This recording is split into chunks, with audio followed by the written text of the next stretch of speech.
नमस्ते दोस्तों, आपका स्वागत है मेरे चैनल धार्मिक एवं पौराणिक कथाओं में। मैं आज फिर से आपके लिए लेकर आई हूँ एक और नई वीडियो। अगर दोस्तों आपको पसंद आए तो ज़्यादा से ज़्यादा लाइक करें, ज़्यादा से ज़्यादा शेयर करें और कमेंट भी ज़रूर करें। दोस्तों जितने भी मेरे चैनल पर नए लोग जुड़े हैं, चैनल को सब्सक्राइब कर लें, बेल आइकन दबा लें जिससे आने वाली वीडियो आपको मिल सके। आज निर्जला एकादशी है। आज मैं आपको निर्जला एकादशी के महत्व और उसकी कथा बताऊँगी। दोस्तों इस साल 31 मई 2023 को निर्जला एकादशी है। शास्त्रों में निर्जला एकादशी के व्रत को सबसे कठिन और पुण्य फलदायी बताया गया है। इस व्रत में जल का त्याग करना पड़ता है। इस दिन बिना कुछ खाए पिए व्रत रखने से सभी पापों से मुक्ति मिल जाती है। मान्यता है कि मात्र इस एकादशी को कर लेने से साल भर की एकादशियों के बराबर फल प्राप्त होता है। इस एकादशी को भीमसेनी एकादशी भी कहा जाता है। इस दिन व्रत रखकर पूजा करने और निर्जला एकादशी व्रत की कथा पढ़ने से भगवान विष्णु की विशेष कृपा प्राप्त होती है। निर्जला एकादशी व्रत की कथा।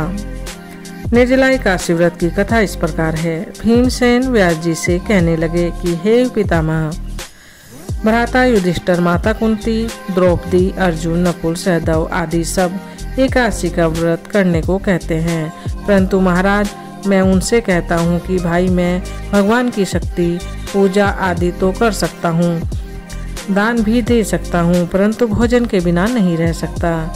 इस पर व्यास जी कहने लगे कि हे भीमसेन, यदि तुम नरक को बुरा और स्वर्ग को अच्छा समझते हो तो प्रति मास की दोनों एकादशियों को अन्न मत खाया करो। भीम कहने लगे, हे पितामह, मैं तो पहले से ही कह चुका हूँ कि मैं भूख सहन नहीं कर सकता। यदि वर्ष भर में कोई एक दिन व्रत हो तो मैं रख सकता हूँ, क्योंकि मेरे पेट में वक्र नाम वाली अग्नि है जो मैं भोजन किए बिना नहीं रह सकता। भोजन करने से वह शांत रहती है, इसलिए पूरा उपवास तो क्या एक समय भी बिना भोजन किए रहना कठिन है। अतः आप मुझे कोई ऐसा व्रत बताइए जो वर्ष में केवल एक बार ही करना पड़े और मुझे स्वर्ग प्राप्ति हो जाए। श्री व्यास जी कहने लगे कि हे पुत्र, बड़े बड़े ऋषियों ने बहुत शास्त्र आदि बनाए हैं जिनसे बिना धन के थोड़े परिश्रम से ही स्वर्ग की प्राप्ति हो सकती है। इस प्रकार शास्त्रों में दोनों पक्षों की एकादशी का व्रत मुक्ति के लिए रखा जाता है। व्यास जी के वचन सुनकर भीमसेन नरक में जाने के नाम से भयभीत हो गए और काँप कर कहने लगे, अब क्या करूं? मास में 2 व्रत तो मैं कर नहीं सकता। हाँ, वर्ष में एक व्रत करने का प्रयत्न अवश्य कर सकता हूँ। अतः वर्ष में एक दिन व्रत करने से यदि मेरी मुक्ति हो जाए तो ऐसा कोई व्रत बताइए।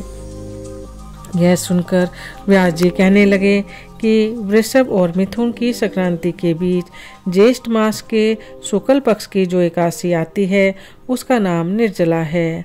तुम उस एकादशी को व्रत करो। इस एकादशी के व्रत में स्नान आचमन के सिवा जल वर्जित है। आचमन में 6 मास से अधिक जल नहीं होना चाहिए, अन्यथा वह मद्यपान के बराबर माना जाता है। इस दिन भोजन नहीं करना चाहिए, क्योंकि भोजन करने से व्रत नष्ट हो जाता है।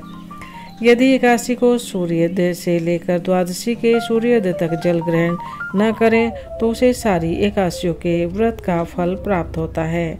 द्वादशी को सूर्योदय से पहले उठकर स्नान आदि करके ब्राह्मणों को दान आदि देना चाहिए। इसके पश्चात भूखे और शत पात्र ब्राह्मण को भोजन कराकर फिर आप भोजन कर लेना चाहिए। इसका फल पूरे 1 वर्ष की संपूर्ण एकादशियों के बराबर होता है। व्यास जी कहने लगे, हे भीमसेन, यह मुझको स्वयं भगवान ने बताया है कि एकादशी का पुण्य समस्त तीर्थों और दानों से अधिक है। केवल एक दिन मनुष्य निर्जल रहने से पापों से मुक्त हो जाता है। जो मनुष्य निर्जला एकादशी का व्रत करते हैं उनकी मृत्यु के समय यमदूत आकर नहीं घेरते, वरन भगवान पार्षद उनके पुष्पक विमान में बिठाकर स्वर्ग को ले जाते हैं। अतः संसार में सबसे श्रेष्ठ निर्जला एकादशी का व्रत है, इसलिए यत्न के साथ इस व्रत को करना चाहिए। उस दिन ओम नमो भगवते वासुदेव का मंत्र का उच्चारण करना चाहिए और गोदान करना चाहिए। इस प्रकार व्यास जी की आज्ञा अनुसार भीमसेन ने इस व्रत को किया, इसलिए एकादशी को भीमसेनी या पांडव एकादशी भी कहते हैं। निर्जला व्रत करने से पूर्व भगवान से प्रार्थना करें कि हे भगवान, आज मैं निर्जला व्रत कर रहा हूँ और दूसरे दिन भोजन करूँगा। मैं इस व्रत को श्रद्धा पूर्वक करूँगा, अतः आपकी कृपा से मेरे सब पाप नष्ट हो जाएं। इस दिन जल भरा हुआ एक घड़ा वस्त्र से ढककर स्वर्ण सहित दान करना चाहिए। जो मनुष्य इस व्रत को करते हैं उनको करोड़ों पल सोने के दान का फल मिलता है, और जो इस दिन यज्ञ आदि करते हैं उनका फल तो वर्णन ही नहीं किया जा सकता। इस एकादशी के व्रत से मनुष्य विष्णु लोक को प्राप्त होता है। जो मनुष्य इस दिन अन्न खाते हैं वे चांडाल के समान होते हैं, वे अन्न में नरक में जाते हैं। जिसने निर्जला एकादशी का व्रत किया वह चाहे ब्राह्मण, हत्यारा हो, मद्यपान करता हो, चोरी की हो, गुरु के साथ द्वेष किया हो, मगर इस व्रत के प्रभाव से स्वर्ग जाता है। हे कुंती पुत्र, जो पुरुष या स्त्री श्रद्धापूर्वक इस व्रत को करते हैं उन्हें अग्रलिखित कर्म करने चाहिए। प्रथम भगवान का पूजन, फिर गोदान, ब्राह्मणों को मिष्ठान व दक्षिणा देनी चाहिए तथा जल से भरे कलश का दान अवश्य करना चाहिए। निर्जला के दिन अन्न, वस्त्र, उपाहन आदि का दान भी करना चाहिए। जो मनुष्य भक्तिपूर्वक इस कथा को पढ़ते या सुनते हैं उन्हें निश्चय ही स्वर्ग की प्राप्ति होती है। दोस्तों, निर्जला एकादशी की कथा यहीं समाप्त हुई। अगर दोस्तों आपको वीडियो पसंद आए तो ज़्यादा से ज़्यादा लाइक करें, ज़्यादा से ज़्यादा शेयर करें, ज़्यादा से ज़्यादा कमेंट्स ज़रूर करें। और जितने भी मेरे चैनल पर अभी नए लोग जुड़े हैं चैनल को सब्सक्राइब कर लें, बेल आइकन दबा लें, जिससे आने वाली वीडियो आपको मिलती रहे।